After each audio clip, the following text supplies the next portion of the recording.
कि सही अजाड़ा सही अजाड़ा सही अजाड़ा गवना करई तेरा जाए लेखा काम आई थी सही अजाड़ा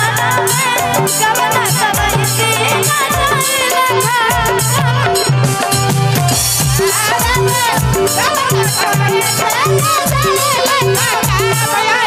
और कैसे कहता है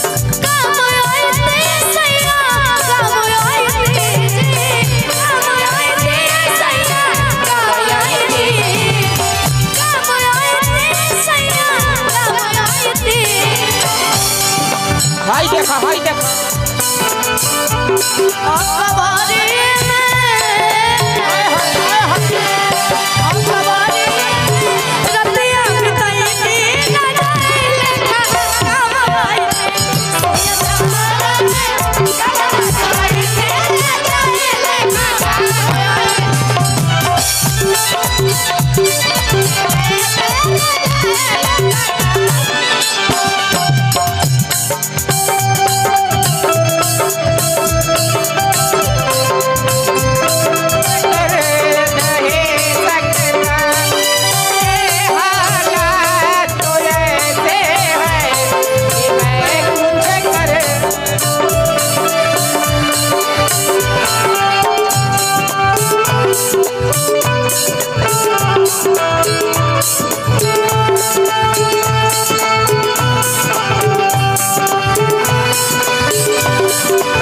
कैसे कहता है जैसे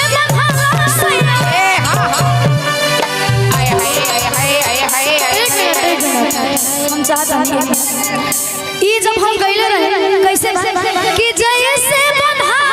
सैया अरे नारियल के रसरे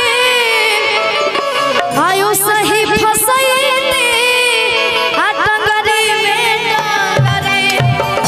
ई लाइन हम गईले रही तो बड़ी वायरल भइल लेकिन यही पे मुर्गी हां सबसे मुर्गी देखा दे लास्ट में हम देख लेडीज फर्स्ट सही बोल रही हो लेडीज फर्स्ट हम चाहते नहीं ना लेडीज फर्स्ट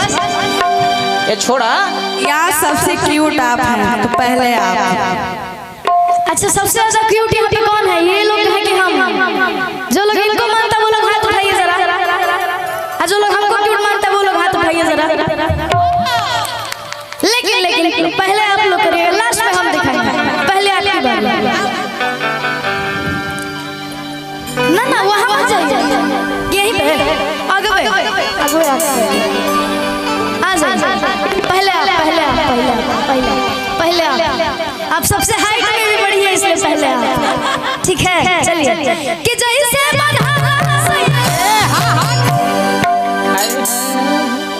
तब मुर्गी नहीं मारेंगे तो उनका मर जाएगा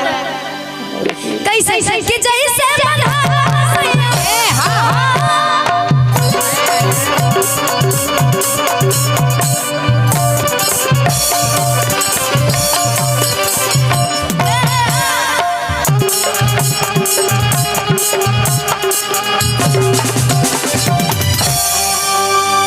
बढ़िया लगा तो एक बार ताली बजा दीजिए आप सभी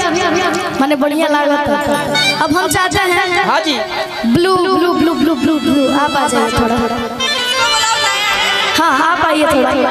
थोड़ा आप आ जाइए उसके बाद आपके बारे हाँ चलिए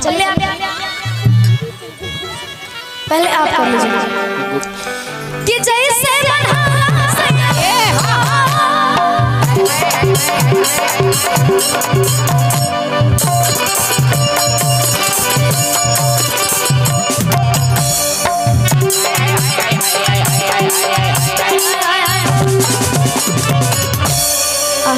बढ़िया लगा था जिक्र के बढ़िया लगा एक बार हेलने से ताली बजाई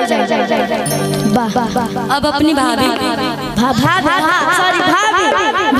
अभी भाभी हैं आप चलिए कि जैसे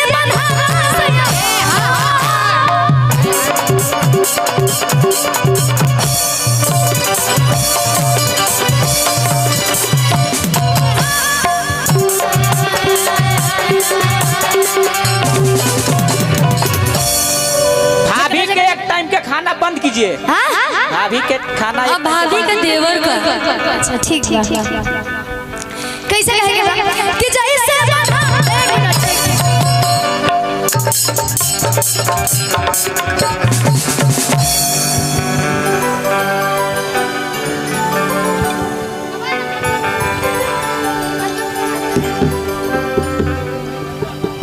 कैसे कि जैसे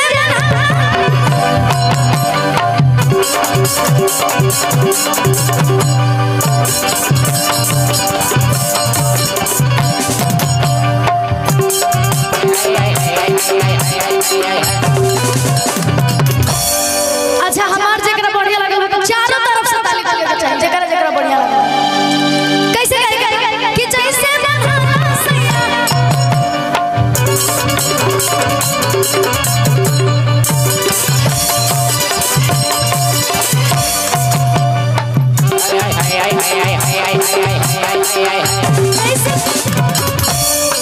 जैसे बंधा सैया अरे केना सने ओ सही फसाते टंगरी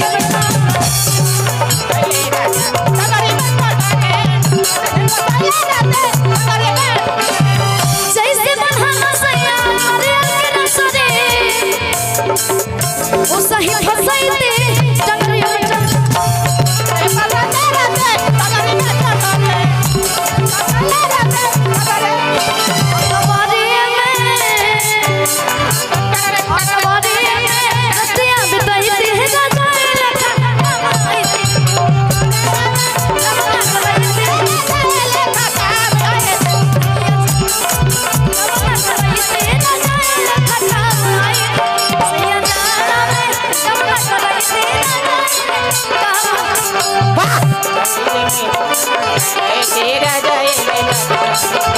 भाई